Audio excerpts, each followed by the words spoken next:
A new spicy tweet from DMG about the drama.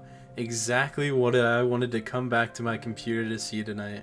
What I want to do in this video is break down everything DMG mentioned in this tweet, explain what parts are wrong and what parts are even right. So, let's get into it. First off, I want to talk about the first tweet of the whole thread, which is this. The team was finding numerous issues where the perk could be used to skip encounters, break mechanics, and generally cause issues with the game. Have a couple notes from my perspective on where we'd like to improve moving forward. To this I say a quite simple response.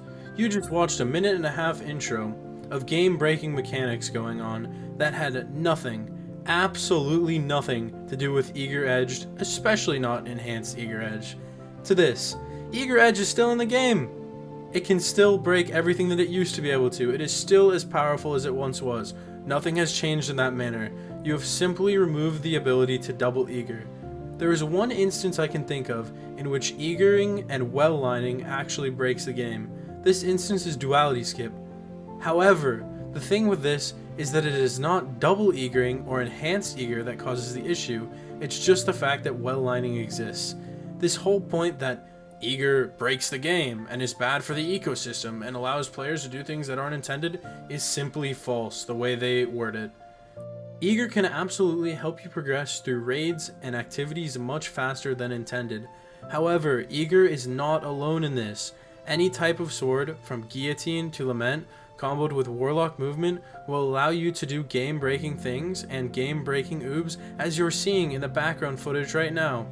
All of these things can be done without Eager Edge. Eager Edge is not necessary, but somehow the developer team behind this game does not understand that.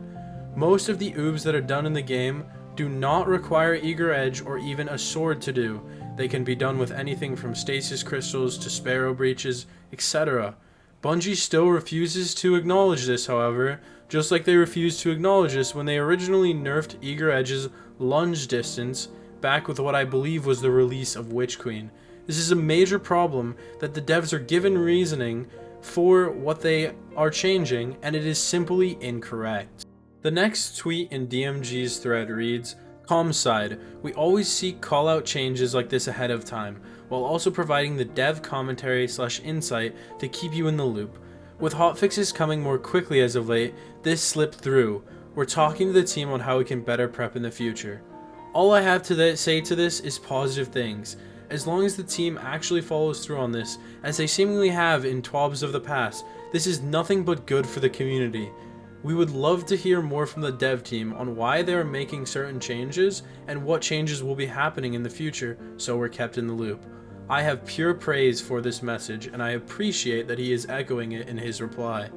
The second and final point DMG makes in his replies is, timing-wise, some changes can be developed rather quickly, but held for future hotfixes or patches, so they aren't felt to be as targeted. If this were in a seasonal patch with a bunch of weapon / ability changes, it would still sting, but general buffs could help the overall mood.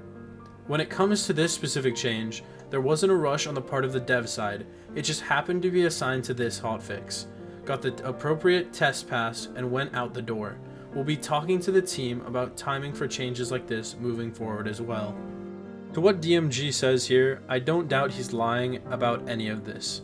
The only thing that is quite concerning is the fact that Joe Blackburn recently tweeted out on September 20th, 2.5 weeks before this change was made, quote, "Every dungeon LFG is you and the two most MLG speedrunning Ninja Warrior trained guardians waiting for you at the next door," end quote. The issue I have here is that your game director for Destiny 2 is tweeting out that he doesn't like how fast people are going in dungeons with him when he is LFGing. This is kind of a direct conflict from DMG saying this is not a targeted nerf when you have the game director 2.5 weeks before this tweeting out this tweet. It just makes DMG's response to the whole situation feel almost fake in a way. It feels like they're leaving out core details that the developers actually don't like speedrunning because they feel it negatively impacts their play in the game. If this were the case, I would love to hear this feedback because this is valid criticism from them, and it is something that I feel is more warranted and would make a lot more sense than saying double eagering is game breaking and allows for a lot of glitches that skip encounters, because this is simply incorrect. However, if they were to say, we don't like how fast-paced the game has become, and this is not the way we are looking to have our game design go, then it's like, sure, that's how Bungie wants the game to be. It's their prerogative to make it so that the game is at a pace they like. But they just don't do this, which I don't understand. Last tweet in DMG's thread reads as follows. Ending this little string of tweets, will repeat myself in saying thank you to many players who have been reaching out with constructive feedback and illustrating their gut reactions in respectful ways. It helps us a ton when bringing your voices to the development table. To this, I have something simple to say. I appreciate you actually listening to us on this one. You gave a half-assed response that doesn't really make sense, but you gave a response. It's much better than not saying anything at all, especially with the massive wave of criticism that you've gotten from content creators and players alike. It's still sad to me though that it takes this big of a shitstorm on Twitter over a change to get you guys to say something about something like this. There have been many things in the past, such as DSC oobs, that have been nerfed and patched that were never talked about and never got talked about because no content creators or people with large platforms ever brought them up. However, I do appreciate that you say that it helps a ton and our voices are being brought to the development table because it is extremely important that all players are listened to. Hopefully in the future there can be a better communicative relationship between players, community managers, and developers so the game will ultimately improve for the best playing experience possible. I want to finish this video with a few of my own personal thoughts on the topic unfiltered. I'm really saddened that Bungie has nerfed double eagering like this. It was such a niche movement ability, and to me, it only spells bad things for the future. I have a feeling that well lining and shatter lining are going to be removed soon. With all of the casual players that have been doing it in my LFG lobbies, I'm sure that Bungie has it on their radar and knows that it is, quote, a problem, end quote, for them. I don't feel it's actually a problem. What I would much rather see is Bungie actually fixing the oobs and skips that they don't want to see in their game. If they really don't want to see these oobs and skips, then they need to make it so you can't do it in the first place with any technology, whether that be Sparrow Breaches, whether that be using Heat Rises to get out of the map, or a Thunder Crash to get somewhere you're not supposed to be able to. Instead though, they target menial things like double eagering and the sword lunge distance of eager edge to do blanket fixes that don't actually do anything and just negatively impact the player experience in general 7 months after something was released that they showed no intention of changing.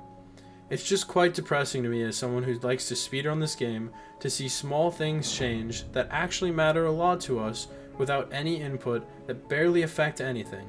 If this is a trend for the future, I'm just worried what's going to happen to the sandbox and what other negative changes we'll see that generally slow us down. That's all from me though. If you guys disagree with anything I have to said, I'd like to hear about it in the comments. If you liked what I had to say, make sure to like and subscribe. I'm liking these type of commentary videos, and I might be doing a few more in the future about some of my perspectives on how the game should go, what the trajectory should be, what they should be aiming for, etc. So yeah, that's been it for me. Make sure to like, comment, and subscribe. It's been your boy Mystify. Peace.